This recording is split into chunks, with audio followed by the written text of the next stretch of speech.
Barak the Yahweh, Barak the Yahweh Shai, Barak the Yahweh, Barak the Yahweh Shai, Barak the Yahweh, Barak the Yahweh Shai. All praise unto Yahweh Shem Yahshai Wahawah Kakadash. Double honors unto the apostles of GreatMillStone. All the brothers that be pushing this truth in sincerity throughout the four corners of the earth. The mark of the beast is the RFID chip, and you Negroes, Hispanics, Native Americans are the Israelites that the Bible speaks about. So this is going to be a quick video, maybe a minute long, just an update of what's happening out there within the Middle East.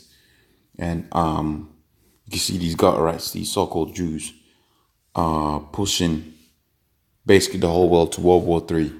So these statements that are made by these so-called Israelis now are becoming more heightened toward World War. And we know the scripture speaks about World War. And we know World War III is necessary for the salvation of the 12 tribes of Israel. Because during World War III was the Lord going to deliver his people.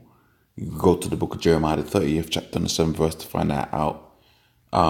Revelation is the 18th chapter, tells you about that. And 2nd Ezra, the 13th chapter, tells you about that. Okay, so it says, Israel threatens Assad if you will continue allowing Iran to operate out of Syria. It will be your end.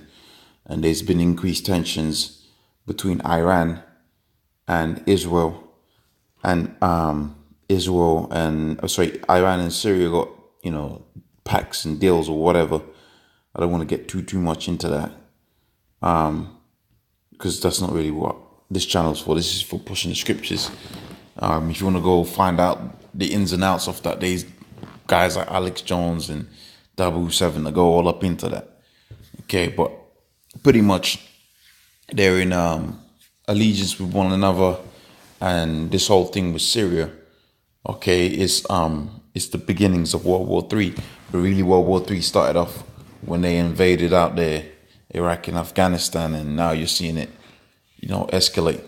Okay, and these so-called Jews, they're probably going to be the ones that's going to do something erratic, okay, to set the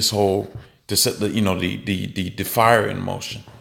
Okay, so 1 month after Trump launched another 105 Tomahawk missile at Syria, the latest U.S. assaults on a sovereign nation has been mostly forgotten, but not Israel, which keeps reminding the world that another provocation to be a follower shortly by another regional war is just a matter of time, and that's what's coming. You're gonna have a regional war that's gonna play out World War III, okay, and we're just seeing the beginnings of it.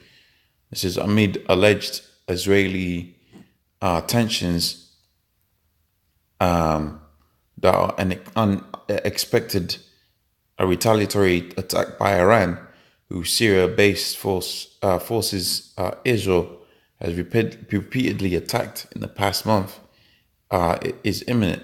Energy Minister and Cabinet member Yuval, okay, issued a direct threat against Syria, the Syrian ruler, when during a Ynet studio interview on Monday. He said that if Syrian President Assad continues allowing Iranians to operate out of Syria, well, hold on a minute, I thought it was the terrorists. I thought that it was the terrorists that he was attacking. Now it's the Iranians. Okay, see how the narrative is always changing, because the target's still the same. But, once you had Russia go up in there and eliminate them ISIS group, okay, which was really set up by America, they had to change the narrative to Assad and chemical weapons. Now you've seen the Israelis changing the narrative to what? To Iranians being allowed in Syria, okay, to operate out of Syria. It says it will be the end of him and the end of his regime. And they're going to be what? They're going to be wanting to do that forcibly, okay, with nukes and, missiles and whatever, which is going to lead to all-out World War III. So just a little update, okay. Hopefully that was of edification. Okay, with that, I'm going to say shalom.